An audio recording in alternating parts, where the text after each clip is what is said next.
Formula One's finally back here in Melbourne with the Australian Grand Prix after the huge debacle and conversations and everything sparking up in Bahrain.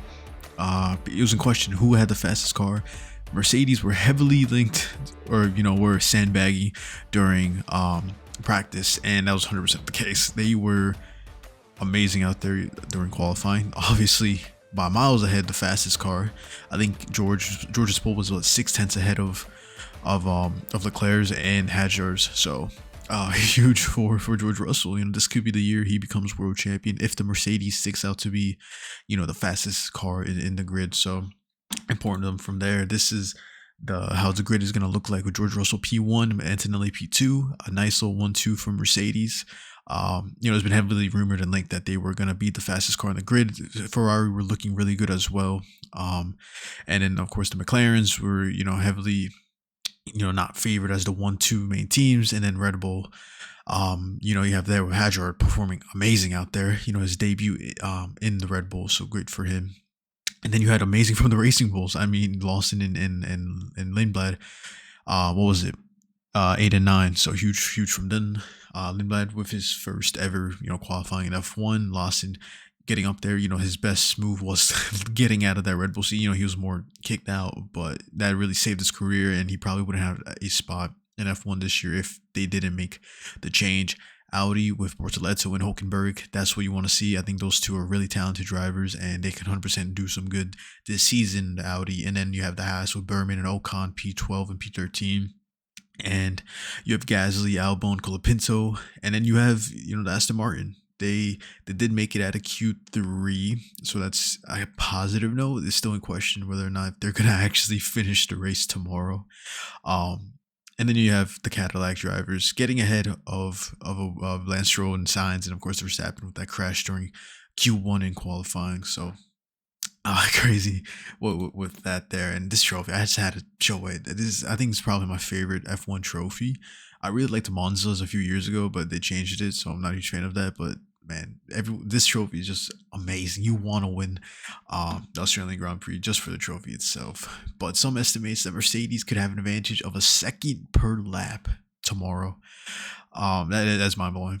The Mercedes, like I said before, were heavily linked to having the fastest car. There were rumors of sandbagging, and that's 100% the case there. You had, I believe it was George Russell saying that Red Bull had more pace in them and that they were 100% the top 2 quickest car. And it's just teams playing mind games, teams trying to make it seem that they aren't as good as they are. So when the actual season hits, they, are in a comfortable position because they just, trying to mess up everyone's head. Charles Leclerc says that that the Mercedes were even in full power and quality, and they still have 8 tenths on the other teams. It's a shame. I mean, as a Ferrari fan, obviously you want Ferrari to win, and you're heavily linked to having a really quick car this year. Lewis seemed happy, Charles seemed happy, and then just to see the Mercedes just dominate like that, really don't want to see that. Obviously the red flag during Q1 for Verstappen. You hardly ever see Verstappen crash. He's like a robot. He obviously gets to Q3. Had an amazing season last year. Possibly could have said he deserved last season's world championship. But it's a shocking thing. You usually don't see Verstappen crash. So obviously there was a mistake there, but we'll get to there. And Isaac qualifies Q3. That is so huge for the second Red Bull seat that has been in such disarray with so many drivers. Pierre Gasly, talking about Yuki Tsunoda, Liam Lawson, Checo Perez. His name list goes on and on and on. Alex Albon. I feel like I'm 100% missing people, but it's nice to see a capable second driver, especially the talent of Hadjar. People are saying is it the best for him to go to Red Bull?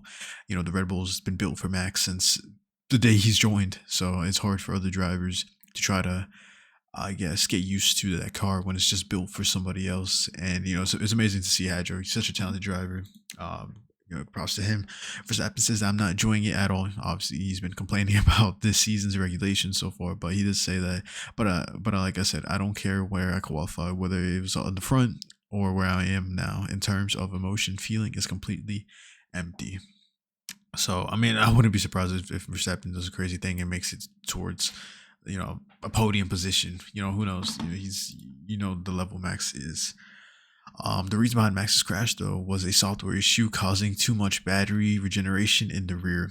It is said to be an easy fix as per Wash, and he says that Max could be zero point 0.3 seconds behind Mercedes without the crash. So, like I said, he's a robot. He 100% can catch up. Wasn't his mistake. Obviously, it wasn't like something Max did. It was a car issue. So, wouldn't be surprised if Max was really high up there during Q3. One thing I saw cool is a lot of Red Bull drivers, academy drivers this season, and these are the debuts. Well, obviously Daniel Ricciardo P2, Isaac Hatcher P3, the newest one, and Sebastian Vettel, Verstappen, Killian, Danny Kvyat, Alexander Albon, Yuki, Pierre Gasly, and Liam Lawson. So it's just cool to see a lot of these Red Bull drivers. Cadillac, when the debut ends in Q1, both cars were eliminated. P18 and P19, severe lack of downforce and grip was a key issue. New team on the new kid on the block, so it's huge for Cadillac, such a big name brand. For me, a great duo partnership. Maybe, obviously you just gotta get used to everything there. And then McLaren's Andreas Stella on tomorrow's race. We'll see tomorrow. We definitely have to make sure that we have a robust execution from a power unit point of view at the start. We talked about overtaking. We'll see tomorrow in a way the scenario isn't complete after qualifying. Lando said it before himself. He said during practice that the McLaren aren't up to the levels of the Mercedes. Obviously, back-to-back constructor champions. Obviously, Lando won World Championship last year. So, we'll see what happens. We'll see what the McLarens do. They're not the quickest car like they have been, but slowly we'll get to there. But crazy day one in qualifying and the race. We'll see what would happen. Probably a 1-2 Mercedes, honestly. Judging how it looks like, it's probably gonna be the case.